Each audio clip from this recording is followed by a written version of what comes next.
আর বললেন কি যাও তুমি জেরুসালেম কি, তুমি তো জেরুসালেমের সাক্ষী আমার হয়েছ, কিন্তু তোমাকে কি হতে হবে, রোম দিকে যাইতে হবে। 23 অধ্যায় প্রেরিত ক্রিয়া 23 অধ্যায় 11 পদ পড়ুন।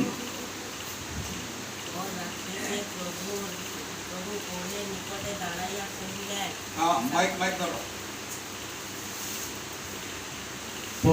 পর রাত্রিতে প্রভু পৌলের নিকটে দাঁড়াইয়া কহিলেন, সাহস করো, কেননা আমার বিষয়ে যেমন জেরুসালেমে সাক্ষ্য দিয়াছ, তদ্রূপ রোমেও দিতে হইবে।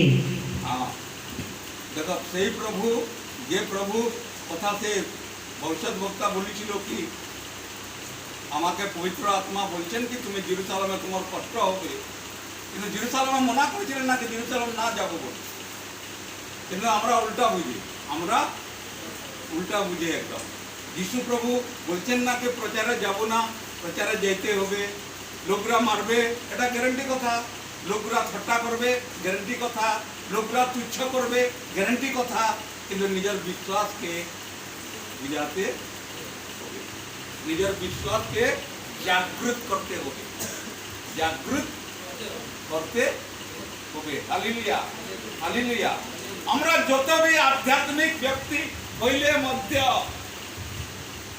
নৈতিকতার জীবনকে ব্যবহারিক রূপে দেখাতে হবে, নৈতিকতার জীবনকে ব্যবহারিক ভাবে আমার বিশ্বাস আছে এটা দেখাতে হবে। যদি আমি বহুত বাইবেল পড়ে, বহুত ভাষণ করে, বহুত আমরা জানে বাইবেল বিষয়, বহুত প্রার্থনা করে, কিন্তু আমরাকে ব্যবহারিক ভাবে দেখাতে হবে। হালেলুয়া। ব্যবহারিক ভাবে আমরাকে দেখাতে হবে। একটা মা, একটা মিশনারি ব্যক্তি ছিল, রবার্ট ক্লার্ক বলি, একজন মিশনারি ছিল, প্রভুর কাজ করবার লোক ছিল।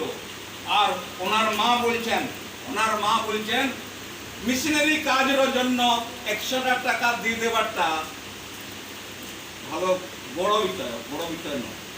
আমরা 100 টাকা দান দিতে পারি, 200 টাকা দান দিতে পারি, কিন্তু নিজের ছেলেকে দিব না, ছেলেকে দিতে পারে এই প্রভুর কাজে যা বলি বহুত কম দেখা যায়, বহুত কম যিশুর পরিবারে দেখা যায় কি ছেলে আমার প্রভুর কাজে যাবে, ডক্টর হবে, ইঞ্জিনিয়ার হবে, বড় বড় জিনিস হবে, কিন্তু প্রভুর কাজে যাইতে পারে না।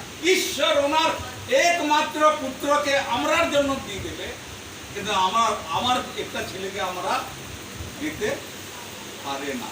সাংসারিক কাজের জন্য আমি যাইতে দিব না,